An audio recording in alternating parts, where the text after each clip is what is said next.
married, I don't know about this. Very difficult because there was no discipline imposed. You're a little bit worried about becoming a star. Julie Christie fue en su día el rostro de una generación, una diosa de la gran pantalla que cautivó corazones con su belleza, brillantez y espíritu audaz. Pero lo que ha ocurrido en los últimos años ha dejado a los fans de todo el mundo con el corazón verdaderamente roto. En el video de hoy, nos gustaría contarte toda la historia de cómo Julie Christie fue enterrada durante años. ¿Fuiste un fan de los trabajos de Julie Christie? Comenta 1 si ella definió una época para ti. Comente 0 si acaba de conocer su historia. Y ahora, entremos de lleno. Una vida de silencio y libertad. La trayectoria de Julie Christie es algo más que un relato de sus logros en el cine. Te enseña a ser libre y a ser fiel a lo que eres, aunque eso signifique renunciar a todo el glamour y el brillo. Julie Frances Christie nació el 14 de abril de 1940 en Chengmonti Estate, una plantación de té situada en Chhabua, Assam, al noreste de la India. Su madre era una pintora galesa llamada Rosemary Ramdan, y su padre, Frank St. John Christie, era gerente de una plantación británica. Julie creció en un mundo dividido entre dos extremos, la rigurosa disciplina del gobierno colonial británico, por un lado, y la personalidad creativa y de espíritu libre de su madre, por otro. Debido a la relación de su padre con un trabajador indio de una plantación, una relación considerada vergonzosa en la sociedad colonial, Julie tenía una hermanastra llamada John Christie, aunque fue el primer indicio de que la vida de Julie siempre estaría entrelazada con paradojas no dichas. Este incidente se mantuvo en secreto durante muchos años. Apenas habló de ello posteriormente, pero está claro que su crianza en un hogar con divisiones silenciosas influyó en sus opiniones sobre la verdad, el poder y la identidad. Julie fue trasladada a estudiar a Inglaterra cuando tenía 6 años. Asistió a un colegio católico mientras crecía en un hogar de acogida, separada de sus padres. En agudo contraste con su vibrante juventud en la India, el ambiente era severo, gélido e inflexible. Antes la habían expulsado por contar historias inapropiadas, lo que era un claro indicio de que no era de las que se atienen a las normas. Julie reconocería posteriormente que tuvo una profunda sensación de abandono durante esta época, lo que repercutió directamente en su decisión de renunciar al matrimonio, tener hijos y rechazar el compromiso durante el resto de su vida. Christie, que dominaba el francés desde la infancia, fue trasladada a París para ampliar sus estudios tras su estancia en Inglaterra. Julie vivió allí un acontecimiento que le cambió la vida cuando tenía 9 años. Se escapó de su internado y se paseó con un desconocido, un actor en ciernes que tenía problemas para establecerse durante todo el día. Su historia la cautivó. Según Julie, en ese mismo momento se dio cuenta de que quería ser actriz, por libertad, no por gloria. La capacidad de asumir otras vidas, de escapar del mundo cuidadosamente restringido en el que había crecido. Cuando regresó a Inglaterra, Julie decidió dedicarse al teatro. Se matriculó en una de las escuelas de arte dramático más importantes del país, la Central School of Speech and Drama de Londres. Fue la autoexpresión de Julie, no su superioridad intelectual, lo que la hizo destacar allí, sin forzar, contemporánea y natural. No pretendía ser amable con sus profesores. Fingía ser auténtica. Cuando Julie Christie se graduó en la Central School of Speech and Drama de Londres, no fue conocida al instante en la gran pantalla. Empezó con suavidad y cuidado, pero su estilo único siempre la hizo destacar. Julie optó por interpretar de forma más natural y contemporánea, dando a sus personajes la impresión de que acababan de salir de la vida real, en contraste con muchas actrices de su época que seguían utilizando gestos exagerados y una dicción nítida, distintivos del enfoque teatral clásico. Christie debutó en televisión en la serie de ciencia ficción de Andrómeda, de la BBC, en 1961. Era un papel extraño. Interpretó a una mujer generada por ordenador que era seductora, gélida y no realmente humana. El público y los cineastas se sintieron atraídos por la discreta interpretación de Julie, su escaso discurso y sus matizadas expresiones faciales. Se la comparó inmediatamente con Brigitte Bardot, pero se la consideró una versión más inteligente y misteriosa del personaje. Incluso se sugirió a la BBC que la contratara a largo plazo, pero decidieron no hacerlo, lo que se consideró un grave error.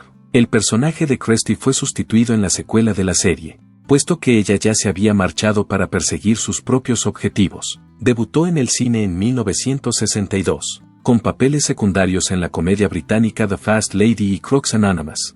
Christie tuvo la oportunidad de acostumbrarse a la cámara y comprender los entresijos de la realización cinematográfica. Pero ninguna de esas películas de entretenimiento desenfadado le llamó la atención, cuando estuvo dispuesta a pasar a un segundo plano para prepararse para un salto mayor. Observó y aprendió en silencio cómo se creaban las películas desde dentro. Tuvo esa oportunidad en 1963, cuando fue elegida para interpretar a Liz en la película Billy Liar. Liz era una joven rebelde, de espíritu libre y atractiva que se negaba a dejarse frenar por un pueblo pequeño y poco interesante o por hombres tímidos que tenían miedo de vivir su vida honestamente. La cabeza erguida de Liz mientras pasa todas las miradas sin girarse en minifalda mientras camina por la calle se convirtió inmediatamente en un emblema del despertar de la mujer británica en los años 60. Pocas personas saben que la actriz Topsy Jane estaba inicialmente destinada a interpretar a Liz, pero tuvo que renunciar por problemas de salud. En el último momento se añadió Julie. Christie sorprendió a todo el equipo cuando entró en escena sin apenas tiempo para prepararse, conocido por su atención al detalle. El director John Schlesinger reconoció que la película fue un éxito inesperado y que la crítica la celebró como el comienzo de un nuevo icono. Aunque Julie Christie era poco ortodoxa, reservada y sin escándalos, le resultaba difícil alejarse de su personaje en pantalla. Una estrella mundial y símbolo de belleza e inteligencia. El nombre de Julie Christie se hizo inevitable en 1965, año en el que interpretó a dos personajes radicalmente distintos que contribuyeron significativamente a la historia del cine. Lara Antipova, una dama amable pero intensamente cariñosa en Dr. Zhivago, y Diana Scott, una modelo impulsiva y problemática en Darling. Julie representaba en Darling a un grupo de mujeres metropolitanas contemporáneas de los movidos años 60, desafiantes e intransigentes. La película exploraba la vacuidad que subyace bajo el resplandeciente exterior de la clase alta, y la mirada gélida y la voz intencionadamente plana de Christie daban a Diana un sentido inquietantemente realista. Fue galardonada con el Oscar a la mejor actriz. Sin embargo, lo que muchos recordaron con más claridad fue el reluciente traje pantalón dorado que lució para recoger el premio, diseñado y cosido por ella misma. Con un solo movimiento, rompió las estrictas normas de vestimenta de Hollywood al convertirse en la primera mujer en llevar pantalones en el escenario de los Oscar. Christie actuó en una de las películas épicas más populares de la historia, Dr. Zhivago, dirigida por David Lean. Zhivago, dirigida por David Lean. Julie interpretó a Lara, una dama rusa atrapada en medio de una separación y un conflicto que era a la vez fuerte y vulnerable. Debido a su gran conexión en pantalla con Omar Sharif, se cortaron ciertos momentos por considerarlos demasiado polémicos para los estándares de los años 60. La película se convirtió en una sensación mundial tras ganar 5 premios de la Academia. Christie pasó de ser una estrella en ciernes a una celebridad mundial en cuestión de meses. La revista Time no solo calificó 2011 como el año de Julie Christie, sino que también afirmó que sus elecciones de vestuario tienen un mayor impacto en la moda que los armarios combinados de las 10 mujeres más importantes. Tampoco exageraban. Con sus jerseys de cuello alto, sus pañuelos en la cabeza y su estilo despreocupado e inconformista, Julie creó un estilo que desafiaba las convenciones. En América y Europa, las jóvenes acudían en masa a emularla, en lugar de aprovechar la afluencia de ofertas de éxitos de taquilla que siguieron a su apogeo. Optó por papeles difíciles y sorprendentes.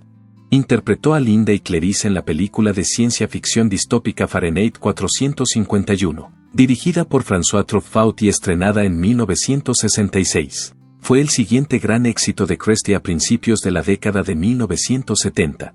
Fue nominada a un segundo Oscar en 1971 por su interpretación de una inteligente y astuta propietaria de un burdel en MCCB y MRS. Miller. Christie regresó al cine convencional con la película independiente Afterglow, 1997, en la que interpretaba a una mujer de mediana edad infeliz en su matrimonio. Recibió una tercera nominación al Oscar por su interpretación. 10 años después, en una de sus interpretaciones más conocidas hasta la fecha, Lejos de ella, 2007, Julie interpreta a una señora con Alzheimer que debe enfrentarse a la impotencia de su marido y a su propia pérdida progresiva de memoria. Recibió un Globo de Oro, un premio SAG, numerosos elogios de la crítica y una cuarta nominación al Oscar por este papel. En un raro ejemplo de la eficacia de la actuación real, escenas de Lejos de ella se han utilizado incluso para enseñar en las facultades de medicina el comportamiento de los enfermos de Alzheimer. La vida personal de Julie Christie nunca fue un cuento de hadas, a pesar de que fue un símbolo de belleza e inteligencia para toda una generación. Además de saber hablar francés e italiano, vivió una vida libre, Amó apasionadamente y nunca ocultó su singularidad. A pesar de ello, bajo esa brillante fachada se escondía un alma complicada. Esta alma siempre tuvo miedo a la fama y siempre temió ser dominada. Antes de que el mundo se enterara de que Julie Christie era una estrella oscarizada, no era más que una actriz en ciernes que intentaba abrirse camino en el competitivo mundo del cine. A principios de los años 60, tuvo la oportunidad de conocer a Terence Stamp, un joven actor que estaba considerado como la cara más peligrosamente prometedora del cine británico. Este encuentro tuvo lugar en esa época. Conectaron por primera vez en una fiesta teatral en Londres. El hecho de que Stamp ya estuviera captando la atención de Hollywood y creando olas con Billy Budd no era sorprendente. El nombre de Christie aún no era muy conocido, pero había un aspecto en ella que se mantenía constante, desprendía un aire de feroz independencia al tiempo que emanaba un aire de esquivez y fragilidad. Stamp, un hombre que se sentía atraído por mujeres a las que le costaba entender, quedó inmediatamente cautivado por el seductor misterio de Christie. Pasaron mucho tiempo hablando de temas como la política, el cine europeo, la literatura y lo absurdo de la celebridad. No fue una relación amorosa apasionada, sino más bien una profunda resonancia, casi como si fueran almas gemelas, aunque mantuvieron cierta distancia hasta el final. En una entrevista anterior, Stamp declaró que Julie no necesitaba a nadie que la ayudara a destacar entre la multitud. Ella entra en una habitación en completa quietud, y todos los demás empiezan inmediatamente a averiguar cómo permanecer en silencio. Ambos estaban a punto de ser famosos, y esto, en cierto modo, fue lo que provocó que se distanciaran el uno del otro. Durante la época en la que Julie estaba entrando en su fase de ruptura en el Reino Unido, Stamp empezó a pasar más tiempo en Estados Unidos. Stamp fue la primera persona que leyó el guión con ella durante la época en que estaba siendo considerada para el papel de Liz en Billy Liar, el papel que la impulsó a la primera línea de la industria del entretenimiento. Stamp le aconsejó que siguiera sus instintos. A pesar de ello, su conexión acabó deteriorándose debido al paso del tiempo, la separación de sus vidas y, en última instancia, sus diferentes objetivos vitales. No hubo disputas, ni traición, ni disolución oficial de la relación. Solo eran dos personas que iban en direcciones opuestas, y ninguna de ellas iba a dar la vuelta. El hecho de que siguieran hablando el uno del otro con tanta estima incluso después de que hubieran pasado varios años era bastante asombroso. Érase una vez, dijo Stamp, nunca he conocido a nadie como Julie. Durante el transcurso de una charla, nunca nadie había conseguido mantenerme tan callado, y nunca nadie había conseguido confundirme de la manera en que ella lo hacía. Por otra parte, Julie no revelaba mucho sobre Terence en público, pero cuando le preguntaron por su relación, respondió sin rodeos, él me comprendía más de lo que yo creía.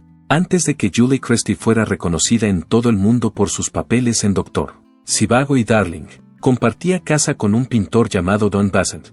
Aunque no era famoso ni pertenecía al mundo del espectáculo, tuvo una gran influencia en los inicios de su exitosa carrera. Julie y Don se conocieron por primera vez alrededor del año 1962, cuando ella acababa de empezar a hacer pequeñas apariciones en televisión.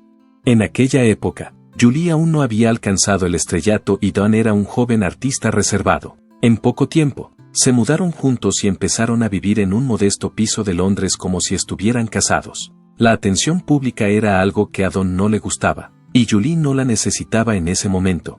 En 1965, la pareja anunció su compromiso, pero nunca llegaron a casarse. En un momento dado, Christie se refirió a esta relación como la vida más estable que había tenido nunca. Don era amable y educado, y nunca interfirió en su capacidad de ser ella misma. 1966. No había maquillaje ni papeles que interpretar. Ese mismo año, en 1966, Don fue quien trajo a Julie de vuelta a Londres tras haber ganado el Oscar. La prensa no sabía quién era, a pesar de que ambos fueron fotografiados juntos en el aeropuerto. La situación era perfecta para Julie. Nunca le gustó llamar la atención sobre su vida personal. A pesar de ello, las cosas empezaron a cambiar cuando la carrera de Julie empezó a florecer. Mientras ella tenía que viajar con frecuencia para rodar en diversos lugares, Don seguía anhelando una vida más tranquila y constante. No fue por desacuerdos por lo que se fueron distanciando progresivamente, sino porque querían llevar estilos de vida muy diferentes. 1967 fue el año en que se separaron. En el estreno real de Born Free en Londres en 1966, Warren Beatty, que ya era uno de los actores más reconocidos de Hollywood en aquella época, incluso para un hombre que ha interactuado con prácticamente todas las sirenas del cine de Hollywood. Una sola mirada fue suficiente para determinar la verdad. No había nadie como ella. Richard Silbert, un diseñador de producción que había colaborado anteriormente con Christie en la película Petulia, fue a quien Beatty buscó para relacionarlas. La llamada telefónica fue acordada por Julie. Inmediatamente, Beatty se subió a un avión y viajó a San Francisco, donde estaba rodando. El encuentro inicial entre ellos definitivamente no fue romántico. Distinta, fría y un poco tensa. Ambos eran individuos que no creían en el concepto de primera impresión. Lo intrincado les resultaba más atractivo. Vida y relaciones. Unos meses más tarde, cuando ambos habían dejado sus relaciones anteriores, tomaron la decisión de convertirse en pareja de forma oficial. Julie y Warren nunca estuvieron juntos en la misma casa durante sus 7 años de relación, que duró de 1967 a 1974. Sin embargo, siempre estuvieron presentes en la vida del otro, estuvieran donde estuvieran, a pesar de que mantenían sus vidas separadas. Se les veía juntos en acontecimientos significativos, como estrenos de cine, alfombras rojas e incluso elecciones profesionales. El cielo puede esperar, Champú y MCKB y MRS. Miller fueron las 3 películas en las que Julie actuó junto a Beatty. Por otra parte, tenían una perspectiva similar del mundo. Aunque los famosos no pudieran alterar el mundo, la creatividad tiene el poder de hacerlo. En otra ocasión, Beatty comentó: nunca he conocido a nadie como ella. No es necesario que Julie haga declaraciones. La gente espera en silencio simplemente para escuchar lo que ella tiene que decir. A pesar de ello, la asociación no era perfecta. El amor tomaba a Julie muy en serio. Sin embargo, ella no creía en el matrimonio ni en tener hijos. Ella sí creía en la fidelidad.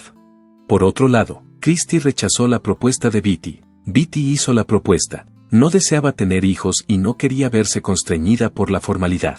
La verdadera conexión, en su opinión, no requería ninguna documentación. A pesar de ello, Beatty tenía la impresión de que, si no estaban casados, el acto de amar a otra persona no se consideraría una especie de traición. Christie no era la misma. Ella había declarado una vez que lo adoraba. Sin embargo, la sensación de ser compartida era demasiado para mí. A lo largo de 7 años, Christie le pidió perdón en varias ocasiones. Mantuvo silencio en otras tantas y, finalmente, se agotó. Incluso después de separarse, Beatty siguió adorándola. Continuó refiriéndose a ella como su esposa entre sus amigos e incluso declaró que la apoyaría como si fuera su mujer. Sin embargo, Julie no necesitaba nada de eso. Era independiente, orgullosa y tomó la decisión de abandonar la situación. En silencio, la relación llegó a su fin. Siguieron apreciándose mutuamente y mantuvieron su amistad. En 1981, Beatty escribió el guión de Reds con un personaje principal pensado específicamente para Julie, pero ella declinó la opción. No fue porque no quisiera ayudarlo, sino porque opinaba que el papel debía ser interpretado por una dama de los Estados Unidos de América y no por ella misma. Posteriormente se decidió que Diane Keaton interpretara el papel, y fue nominada al Oscar. A pesar de ello, Beatty incorporó un memorial para Jules al final de Reds. En el momento en que Warren Beatty fue galardonado con el premio Orden G. Thalberg, Christie apareció en la película homenaje. No interpretó el papel de una invitada nominal, sino el de una vieja amiga que estaba presente en el momento preciso. Tras la conclusión de su romance con Warren Beatty en 1974, Julie Christie no se metió inmediatamente en otra relación duradera. Tomó la decisión de llevar una vida más solitaria, retirándose de los círculos sociales de Hollywood y aislándose de quienes hacían ruido innecesario. Ni uno solo fue sustituido por los que vinieron después. Su relación fue solo la de compañeros a lo largo de las muchas etapas de su vida. Las experiencias que obtuvo de cada relación fueron únicas, pero ninguna de ellas la desvió del rumbo que había elegido. El músico y productor musical Brian Eno fue la primera persona mencionada. A finales de los 70, Christie ya le había conocido. Durante ese tiempo, compartieron un hogar en la campiña inglesa, un lugar donde nadie les molestaba y donde nadie tenía por qué reparar en su presencia. Una alineación natural en el temperamento, la pasión por el arte, la tolerancia a la estridencia y una dura frontera con la prensa eran cosas que ambos individuos tenían en común.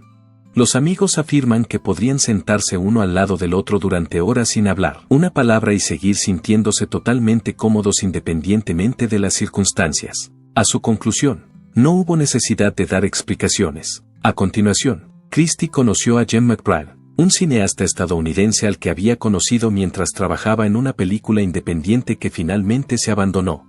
Era honesto, llevaba un estilo de vida acelerado y era franco. Era la antítesis del estilo de vida pacífico que ella fomentaba. Ninguno de los dos duró mucho en su relación. Christie declaró una vez que él era excesivamente americano, excesivamente apresurado y excesivamente ruidoso. Sin desacuerdos ni remordimientos, trabajar juntos fue el primer paso para establecer una conexión con el fotógrafo Terry O'Neill. Christie había sido objeto de una serie de fotografías clásicas realizadas por O'Neill, y fue durante estas sesiones cuando se había ido desarrollando discretamente una conexión. Pero como muchas otras antes, no duró. Amaba a Julie con los ojos, pero no sabía escuchar su silencio, reveló O'Neill más tarde. Amaba a Julie con los ojos. No había ningún problema entre ellos, solo que no era suficiente para que siguieran juntos. Otro nombre era Lou Adler, conocido productor de la industria de Hollywood, en la época en que Christie aún se debatía entre volver o no a Estados Unidos para un proyecto cinematográfico. Se conocieron en una fiesta. Adler no solo era atractiva y conversadora, sino que también tenía un profundo conocimiento de la industria del entretenimiento, que era precisamente de lo que ella intentaba distanciarse. La relación se terminó antes de que pudiera volverse más problemática, ya que Christie regresó a Inglaterra tras solo unos meses de relación. Echando la vista atrás, cada uno de estos caballeros llegó y se marchó sin ningún alboroto, a pesar de que ninguno de ellos permaneció por un largo periodo de tiempo. Cada uno de ellos fue un momento en el que Julie estuvo preparada para dejar que su corazón se abriera. Sin embargo, ella no hizo un esfuerzo para formar apegos, ni requirió etiquetas. Después de Beatty, siguió amando, pero lo hizo a su manera, poco a poco, ella sola y con una clara determinación. Y cuando quería estar sola, era simplemente porque había descubierto que se encontraba mejor en ausencia de ruido. Julie Christie encontró por fin un amigo que la acompañaría a lo largo de los años, tras una sucesión de romances sin límites y de amables despedidas. En 1979, en una reunión social en Londres, le presentaron a Duncan Campbell, periodista de investigación escocés. Campbell procedía del ámbito de la verdad, que incluía la denuncia de injusticias y un periodismo contundente sobre el poder y la corrupción. Eran las mismas cosas por las que Christie siempre se había preocupado, pero por las que rara vez había encontrado amor. Campbell no era cineasta ni artista, a pesar de que nunca se casaron ni hicieron pública su relación. Pronto se hicieron íntimos y se fueron a vivir juntos. A lo largo de más de 3 décadas, eludieron cualquier tipo de escrutinio público residiendo en una apartada casa del East End London-on-Sea. Posteriormente, en una tranquila granja de Gales, Campbell seguía escribiendo, mientras que Christie se involucraba cada vez menos en la industria cinematográfica. Ambos tenían una visión similar de la vida, no necesitaban hacer ruido ni buscar la aprobación del público. La noticia de que Julie y Duncan habían contraído matrimonio discretamente en la India apareció en algunos medios de comunicación en el año 2007. La gente se quedó sorprendida por la revelación, ya que habían tenido la impresión de que eran pareja para toda la vida sin documentación. Cuando le preguntaron al respecto, Christie se limitó a sonreír y responder, «Eso es una tontería. Llevo casada mucho tiempo, no hay que creer lo que se lee en la prensa sensacionalista». Que a la vez rechazaba y verificaba el informe, que era precisamente como ella siempre había gestionado su vida privada, nunca discutía la verdad, pero tampoco permitía que otras personas juzgaran lo que era cierto. Campbell, a diferencia de los hombres que le precedieron, nunca intentó ocupar el lugar de Julie en el candelero, no hizo más que permanecer en silencio junto a ella. Aunque no crearon arte juntos, tenían una visión idealista común, preocupación por la sociedad, defensa del medio ambiente, resistencia a la energía nuclear y simpatía por los olvidados. Por primera vez en su vida, Julie no tuvo que justificarse, no tuvo que hacer sitio a otra persona y no tuvo que protegerse de ser herida. Como resultado, Julie no sintió la necesidad de amar a nadie más. Un legado de honestidad, profundidad e individualidad. A pesar de que nunca lo hicieron público, las personas cercanas a Julie Christie consideraban que su relación con Campbell era su único y auténtico puerto seguro. No se casaron, sino que permanecieron juntos en armonía y en pie de igualdad durante toda su relación. A pesar de vivir en una sociedad en la que todo puede convertirse en noticia, ellos optaron por lo contrario, el silencio, y perseveraron en él. A diferencia de muchos de sus contemporáneos, Julie Christie no acumuló un gran número de papeles, no hizo frecuentes apariciones en televisión ni se aventuró en la producción o la dirección. Sin embargo, Consiguió dejar un legado cinematográfico caracterizado por la honestidad, la profundidad y una individualidad sin concesiones. A pesar de que solo tuvo unos pocos papeles protagonistas y una sucesión de elecciones poco ortodoxas, fue un símbolo de los años 60 y 70 en la industria cinematográfica, no solo por su belleza natural, sino también por un estilo interpretativo contemporáneo, sutil pero fuerte.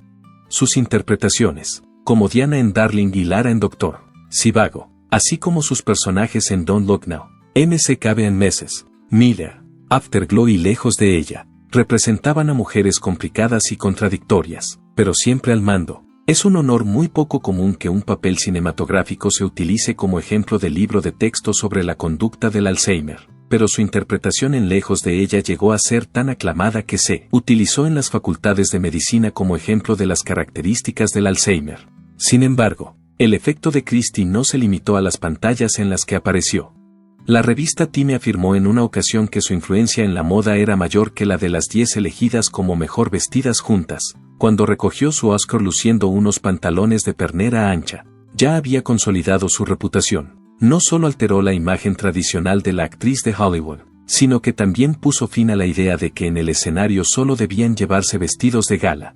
A partir de ese momento, ya no fue necesario obtener permiso para que las mujeres vistieran lo que quisieran. Julie Christie fue una de las primeras personas que desafió en su vida las expectativas habituales que se depositaban en las mujeres que trabajaban en la industria del entretenimiento. No se casó con la intención de ajustarse a las expectativas de la sociedad. No tuvo hijos a menos que estuviera realmente interesada en tenerlos. No residió en Hollywood con el propósito de ascender en su profesión y no se privó de denunciar la evasión fiscal, la ética en los negocios o los problemas medioambientales. Se convirtió en un ídolo tácito para una generación de mujeres contemporáneas, aquellas que tuvieron el valor de elegir lo que realmente querían, incluso cuando no era convencional hacerlo. El nombre de Christie sigue apareciendo en las listas, a pesar de que no hace frecuentes apariciones en público. Las más grandes actrices británicas, las estrellas más influyentes de la década de 1960, los primeros iconos feministas y, posiblemente, el título más importante de todos, el de una mujer que vivió su vida plenamente en sus propios términos desde el principio hasta el final. Aunque tiene 84 años, Julie Christie prácticamente ha desaparecido del mundo del espectáculo. No participa en las redes sociales, no concede entrevistas y no hace apariciones en la alfombra roja. Vive en una humilde casa de campo en Gales con su marido, el periodista Duncan Campbell, y crían ovejas, plantan árboles y dan paseos diarios. Cuando se la vio por primera vez en 8 años, en julio de 2024, en una lavandería del este de Londres, iba vestida con una blusa azul pálido, un pañuelo rojo, gafas de sol y su pelo plateado natural. Un aspecto totalmente opuesto al de la sirena del cine que antaño iluminó los años 60. Hubo un tiempo en que Christie lo tenía todo, un Oscar, una belleza legendaria y un poder que iba más allá de las industrias de la moda y el espectáculo. A pesar de ello, tomó la decisión de dar un paso atrás, no porque su tiempo hubiera llegado a su fin, sino más bien porque eligió tomar un nuevo camino, uno tranquilo y que no necesitaba que se la recordara a la manera de Hollywood. Para ella, el éxito no se medía por el número de personas que la elogiaban, sino por su capacidad de mantener su identidad a pesar de todo lo ocurrido. Julie Christie tomó la decisión de desaparecer para vivir su vida de un modo fiel a lo que era, en un mundo en el que la fama puede tan fácilmente desviar a las personas de su camino. Es posible que esta sea la razón por la que, a pesar de que ya no está presente, su nombre infunde una sensación de tranquila reverencia. Julie Christie nunca se esforzó por ganarse al gran público. No luchó por una juventud perpetua, no vivió para recibir elogios ni se moldeó según los ideales de Hollywood. Hubo un tiempo en que brilló gloriosamente, pero luego se apartó discretamente de los focos para vivir una vida que solo ella consideraba suficiente, especialmente para alguien que una vez estuvo en el corazón mismo de una época. Esto es algo que no todo el mundo es capaz de hacer. Julie no cuenta la historia de una estrella caída, sino la de una mujer que tomó la decisión de hacer lo correcto para sí misma, incluso cuando no estaba de moda. Y quizá el tipo más auténtico de grandeza sea la libertad de hacer lo que a uno le plazca. ¿Cuál es su actuación o recuerdo favorito de Julie Christie? Compártelo en los comentarios y honrémosla juntos. Dale a me gusta si su historia te ha conmovido. Y no olvides suscribirse, porque estas estrellas merecen ser recordadas con cariño, no olvidadas con el tiempo. Julie Christie puede haberse alejado de los focos, pero su luz sigue brillando en los corazones de millones de personas.